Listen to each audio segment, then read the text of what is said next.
ایک صاحب میں اب نام نہیں لوں گا ان کا، مجھ پہ بہت مہربان بھی ہیں، شفیق بھی ہیں، ایک یونیورسٹی کے وائس چانسلر بھی تھے، UN کے لیے بھی کام کیا، دانشورانہ حلقوں میں پہچانے جاتے ہیں، اور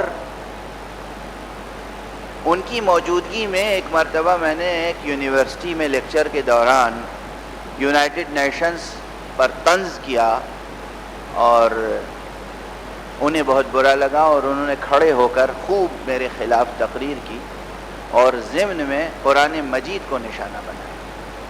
قرآن کا مذاق اڑایا جائے، اس پہ طنز کیا جائے تو برا نہیں ہے، مگر یونائٹڈ نیشنز پہ آپ طنز نہیں کر سکتے۔ یہ دور آ چکا ہے۔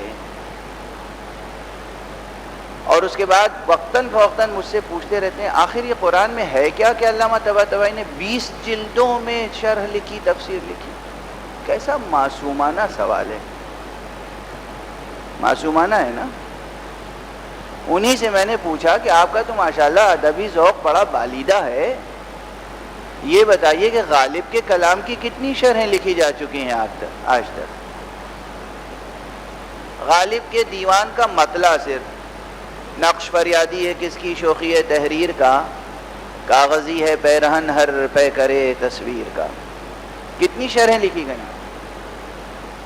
جناب عقیل عباس صاحب تشریف فرمائیں، یہاں پر بہت اچھے ادیب بھی ہیں، شاعر بھی ہیں، انہیں اندازہ ہوگا، میں سمجھتا ہوں 300 سے زائد شرحیں صرف اس ایک شعر کی 2 مصروں کی لکھی گئی ہے، 300 سے زائد اس ایک کی، ورنہ دیوان غالب کی بحیثیت مجموعی تو پھر بھی وہ بھی کافی ہے۔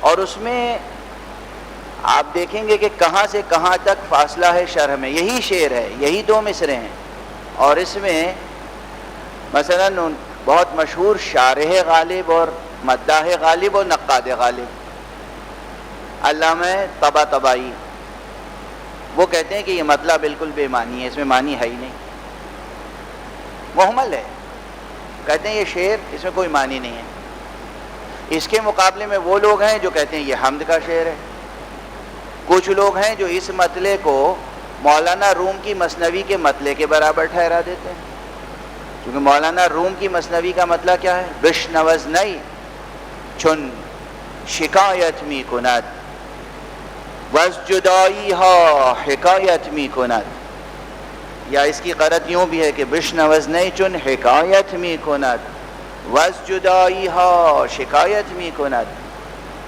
نئے یعنی بانسری، بانسری سے پوچھو تو صحیح، سنو تو صحیح بانسری کیا کہہ رہی ہے، یہ جدائی کی شکایت کر رہی ہے، یہ نوحہ و نالہ کر رہی ہے جدائی پر بانسری۔ اب یہاں شر شروع ہوتی، نئے کسے کہتے ہیں؟ نئے بانسری۔ اب یہ ہوتا ہے کہ نئے کی خصوصیت کیا ہے، نئے کیا ہوتی ہے؟ یہاں مولانا روم نے نئے کا لفظ کیوں استعمال کیا؟ نئے جو ہے لمبی سی ایک شے ہوتی ہے اور دونوں طرف سوراخ ہوتا ہے اور بیچ میں چند سوراخ اور ہوتے ہیں، اور ایک اوپر سے پھونکنے والا جب تک پھونکتا نہیں ہے اس میں سے آواز نہیں نکلتی۔ کہتے ہیں کہ یہ نئے دراصل روح انسانی کے لیے استعارہ ہے، اور اس روح کے 2 سرے ہیں، ایک ادھر سے جڑا ہوا ہے، اس لیے جب روح بولتی ہے تو غور سے سننا، دراصل روح نہیں بولتی، اللہ کی آواز آتی ہے، اور یہ روح جب بولتی ہے تو یہ دراصل اپنی ملائے اعلیٰ سے اس وطن اصلی سے جدائی کی شکایت کرتی ہے، فراق، خدا سے جدائی، حق سے فراق، اپنی اصل سے جدائی کا نوحہ پڑھتی ہے، نالہ کرتی ہے۔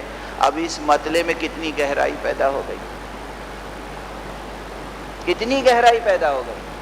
یہ کلام مولانا جلال الدین رومی ہے جس میں ایک حرف، ایک لفظ نئے، 2 حرفی کلمہ نئے، اس نئے کے معنی کہاں سے کہاں پہنچ گئے۔ یہی گلہ اور شکوہ اور شکایت جو ہے وہ غالب کے کلام میں ہے، نقش فریادی ہے، ہر نقش فریاد کر رہا ہے، نقش فریادی ہے کس کی؟ شوخی تحریر کا، کاغذی ہے پیرہن ہر پہ کرے تصویر کا، وہاں بھی نالا ہے نوحہ ہے، یہاں بھی فریاد ہے۔ تو بعض حضرات نے کہا کہ یہ بھی موجودات کا مبدأ اصلی سے فراق ہے، جو غزل کے دلاویز لہجے میں استعاراتی انداز میں غالب نے بیان کیا ہے۔ کوئی اسے حمد کا شعر کہتا ہے، کوئی معرفت کا شعر کہتا ہے، کوئی کہتا ہے اس میں آخرت کے عقیدہ جھلکتا ہے۔ ایک دو مصرے میں اتنے معنی چھپے ہوئے ہیں، اور اس سیوڈو انٹلیکچوئل کو سمجھ میں نہیں آتا کہ قرآن کے الفاظ میں کتنے معنی چھپے ہوئے ہو سکتے ہیں۔